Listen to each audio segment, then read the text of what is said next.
সালাম আলাইকুম। রাজনীতির আকাশে একটা গুমট ভাব ধরেছে। এই মুহূর্তে যে সরকার ক্ষমতায় আছে, গেল 5ই আগস্ট পরবর্তী সময়ে বাংলাদেশের প্রত্যেকটি রাজনৈতিক দল, সাধারণ জনতা যারা আওয়ামী লীগ বিরোধী শক্তি ছিল, প্রত্যেকে একটা আশা করেছিল যে ডক্টর মোহাম্মদ ইউনূসের সরকার অন্তত এমন কিছু কাজ করবে যেন বাংলাদেশকে আর কখনোই পেছনে যেতে না হয়, দুর্নীতি না থাকে, লুটপাট না থাকে, আইনের যে শাসন সেটা যেন প্রতিষ্ঠিত হয়। ইভেন যেহেতু তিনি একজন নোবেল লরিয়েট, ওয়ার্ল্ড ওয়াইড তার একটা পরিচিতি আছে, সেগুলোকে কাজে লাগিয়ে বাংলাদেশের অর্থনীতি মানে টোটাল দেশটাকেই তিনি ভিন্ন একটা রূপে গড়ে তুলবেন। সময়ের পরিক্রমায় প্রধান যে স্টেক হোল্ডার আছে এই আন্দোলনের, জামাত বলেন, বিএনপি বলেন, আরো যে ছোটখাটো শক্তিগুলো আছে, ইভেন খোদ জাতীয় নাগরিক পার্টি যারা এই সরকারের নিয়োগকর্তা হিসেবেই ডক্টর ইউনূস একসময় বলতেন, আজকে প্রতিটি দল থেকেই একটা বড় অংশ এই সরকারের বিরুদ্ধে নিজেদের অবস্থান প্রকাশ করছে। প্রত্যেকে প্রত্যেকের রাজনৈতিক স্বার্থ তারা এখানে ফোকাস করছে, আর এর ফলে হচ্ছে কি নানানভাবে সরকার ঝামেলার মধ্যে পড়ছে। আর বিভিন্ন সময়ে আন্দোলনকে কেন্দ্র করে সচিবালয়ে, তারপর প্রধান উপদেষ্টার বাসভবন অভিমুখে, বাসভবনের সামনে বিভিন্ন জায়গায় সভা সমাবেশ আমরা দেখছি সংগঠিত হচ্ছে। পুলিশের নানান বাধা, ব্যারিকেড, বিপত্তি এগুলোকে সরিয়েও মানুষ ডক্টর ইউনূসের বাসভবনের দিকে প্রবেশের চেষ্টা চালায়, আর তখন পুলিশকে লাঠিচার্জ করতে হয়। ইভেন সচিবালয়েও একবার আমরা দেখলাম যে দৌড় দিয়ে একটা গ্রুপ ঢুকে গেল, সেখানে ছাত্ররা আবার এসে এখানে পরিস্থিতি শান্ত করতে হলো।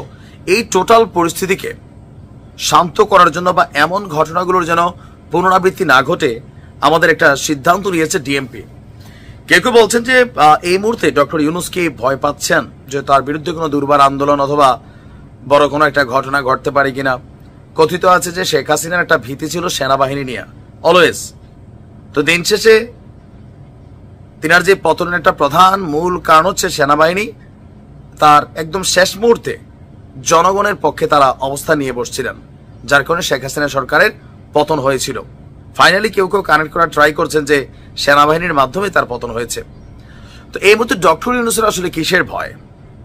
কিন্তু আমাদের সরকারের যে আইনশৃঙ্খলা বাহিনীর যিনি প্রধান এই মুহূর্তে ঢাকা মহানগরের পুলিশের ডিএমপি যিনি কমিশনার আছেন, শেখ মোহাম্মদ সাজ্জাদ আলী, তিনি একটা বিজ্ঞপ্তি জারি করেছেন, প্রজ্ঞাপন জারি করেছেন। এতে বলা হয়েছে জনশৃঙ্খলা রক্ষার স্বার্থে ঢাকা মহানগর পুলিশের অর্ডিন্যান্সের 29 ধারায় অর্পিত ক্ষমতা বলে আজকে থেকে পরবর্তী নির্দেশ না দেওয়া পর্যন্ত বাংলাদেশ সচিবালয় এবং প্রধান উপদেষ্টার সরকারি বাসভবন যমুনা এবং পার্শ্ববর্তী এলাকায় হোটেল ইন্টারকন্টিনেন্টাল মোড়, শাহবাগ মোড়, কাকরাইল মোড়, মিন্টো রোড, এই সকল এলাকায় সব ধরনের যে কোনো রাজনৈতিক দলের সভা সমাবেশ, গণজমায়েত, মিছিল, শোভাযাত্রা নিষিদ্ধ করা হলো।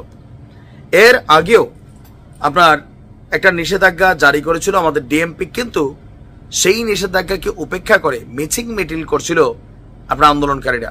এবার রেড কার্ড জারি করতে যাচ্ছে আইন শৃঙ্খলা বাহিনী।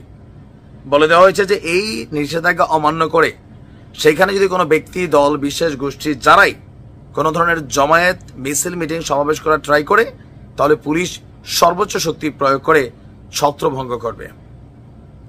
এখন এটা কি ডক্টর ইউনূসের নিরাপত্তা? অবশ্যই এখানে খুবই গুরুত্বপূর্ণ একটা ইস্যু, কারণ কথায় কথায় ওনারা বাসভবনের দিকে যেভাবে যাত্রা শুরু হয়, সেক্ষেত্রে তার নিরাপত্তা ইস্যুটা খুবই গুরুত্বপূর্ণ। এবং সচিবালয় হচ্ছে বাংলাদেশের হার্ট, এখানে ঢুকে গেল, ধাম করে একটা দুর্ঘটনা ঘটাই দিল। সো এই জায়গার নিরাপত্তারও খুবই জরুরি ছিল। ডিএমপি একটা কার্যকর পদক্ষেপ নিয়েছে। এটা হয়তো অনেক কাহিনী আছে পিছনে, আই ডোন্ট নো, গোয়েন্দা তথ্য থাকতে পারে, কি আসলে জানি না। কারণ আওয়ামী লীগ বাংলাদেশে ফিরবে, শেখ হাসিনা বাংলাদেশে বড় ধরনের একটা ঘটনা ঘটানোর চেষ্টা করছেন, তারপর যুক্তরাজ্য সতর্কতা, সবকিছু মিলিয়ে আল্লাহ ভালো জানে। ভালো থাকুন।